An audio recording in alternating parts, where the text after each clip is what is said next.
everyone.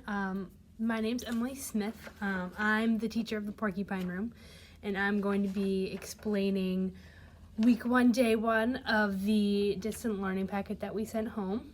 Our very first is our Subitizing mazes, and this one, I apologize for having the very first page that we sent home to you because it's the most intimidating looking. Like this compared to this, a lot more intimidating. So sorry, I gotta put my camera here. So this, what you need to do is you have to help the butterfly find his way to the flower, coloring all spaces that have a value of 1, 2, or 3. So this can be really complex, so we'll have to differentiate it based on your child's level. So you could literally just have your child start with counting out how many dots are on the dice, and then just identifying how many dots there are, or how many dots there are in a 10 frame, how many fingers they're holding up, whatever you want to do.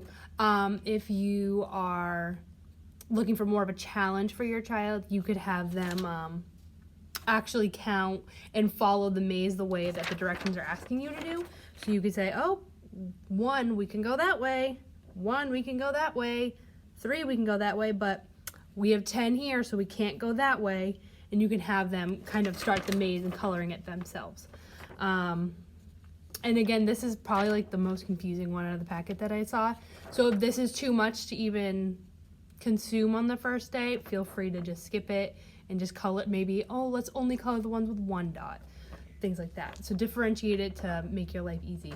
And then on the back, we have all about the number 1, and we're gonna practice writing the number 1. So it starts out with a line that you can follow, and then eventually it'll be pretty independent. And then we have coloring the number 1, so your child will differentiate between 1, 2, and 3. They'll have to, oh, and 0. So they'll have to only color the number 1. So have them color the first one and say, oh, is this the number 1? No. So they can skip it, or color it in a different color to identify that it's different. And then cutting out and spelling the number.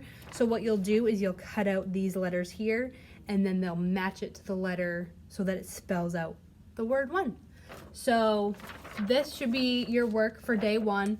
And if this exceeds 20 minutes, don't push it any farther. And if you notice that your kid was working really hard and now they're frustrated, definitely don't push it. This is only day 1.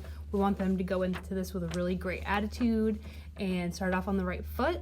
So make it as easy as possible for you. And if you have any questions, please feel free to reach out onto Dojo or Blooms and ask me and Catherine any questions you might have. We are more than happy to help.